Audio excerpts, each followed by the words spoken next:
ٹھیک ہے جی، اس میں انہوں نے کہا تھا کہ 113 پوائنٹس بنائیں گے جہاں پر یہ سستا آٹا ملے گا.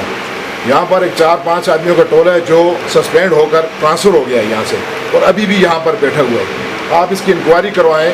کسی پوائنٹ پر بھی آٹا نہیں گیا. ملوں سے آٹا کی جو منافع تھا وہ یوٹیلیٹی اسٹور کے جو ملازمین ہیں وہ دیتے رہے ہیں اور کسی علاقے کو نہیں ہے. دوسرا سوال یہ ہے سر کہ جو لوگ آپ نے ٹرانسفر کیے ہیں معطل کر کے وہ لوگ یہیں پر بیٹھے ہوئے ہیں, یہاں پر ابھی کام کر رہے ہیں. جو لوگ معطل کیے ہیں اس انکوائری میں 4-5 کروڑ روپے کی غبن ہوا ہے مانسرہ یوٹیلیٹی اسٹور سستے آٹے میں. وزیر اعظم پاکستان نے مانسرہ میں اعلان کیا تھا کہ مانسرہ کی عوام کو 113 پوائنٹ پر سستا آٹا مہیا کیا جائے گا. وہی آٹا لوگوں کو نہیں دیا گیا, لوگوں کو جوکر دیا گیا. 113 پوائنٹ تھے, 4-5 پوائنٹ تھے ان پر انہوں نے دیا ہے. باقی 113 جس میں انکوائری ہوئی ہے وفاقی حکومت نے انکوائری کی ہے, 5 آدمیوں 4 آدمیوں کو معطل کیا ہے. 1 مہینہ وہ معطل رہے ہیں. ادھر سے کچھ اور لوگ انہوں نے اپوائنٹ کیے ہیں, انہوں نے ان کو تنگ کیا ہے. انہوں نے کہا ہے کہ جی ہم ادھر کام نہیں کر سکتے, یہ لوگ ہمیں نہیں چھوڑتے. ان کو ٹرانسفر کیا ہوا تھا, ابھی بھی وہ وہیں بیٹھے ہوئے ہیں. دوسرا سوال یہ ہے کہ سر یوٹیلیٹی اسٹور آپ نے ابھی بھی کویشچن کیا ہے, یوٹیلیٹی اسٹور نے تمام ضلع میں اسٹور کھولے ہوئے ہیں اور اس کے علاوہ سیل پوائنٹ تھے.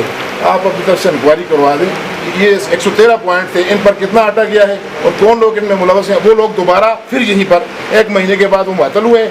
دوسرا سوال وابڈا کا یہ ہے سر کہ وابڈا آپ کے ساتھ ہے. وابڈا نے آپ کو پتہ ہے کہ یہ جو بلوں میں 3,000-6,000 روپے لگائے تھے وہ کچھ ختم ہوئے, کچھ چل رہے ہیں ابھی بھی. اور میرا تعلق سر ڈوڈیال منشیاری سے ہے. یہاں پر انہوں نے وابڈا والوں نے 2 نئے فیڈر بنائے, ان کے کھمبے 2 مہینوں سے پھینکے ہوئے ہیں, وہ کھڑے اسی طرح پڑے ہوئے ہیں. ابھی تک انہوں نے نہ وہ کھمبے لگائے ہیں, وہ 3-4 حادثات ہوئے ہیں.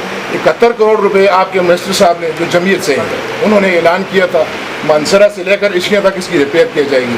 اس میں میرے 3-4 مہینے گزر گئے ہیں, ابھی تک اس میں امینیہ صاحب اس کا سوال یہ میرے 3 پیسے ہیں, تو اس کا آپ مہربانی کریں جواب دیں. جو یوٹیلیٹی اسٹور کے افسران معطل ہوئے ہیں وہ ابھی تک معطل ہیں, لیکن ایک ٹیکنیکل انکوائری ہے. وہ 2019 کی جو پریپیورمنٹ ہے دالوں کی جو ان کے اسٹور میں تھے اس کی بیس پہ ان کو معطل کیا گیا تھا.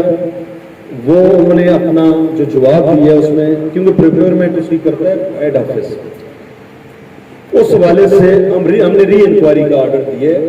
تو report of the re inquiry ان کو ہولڈ کیا ہے تاکہ اگر ان کا اس میں کوئی عمل دخل نہیں ہے تو ان کے خلاف کوئی غلط کارروائی نہ ہو سکے. اگر ان کا کسی حوالے سے اس میں کوئی عمل دخل ہوا تو اس کو بالکل خلاف پورا ایکشن ہوگا.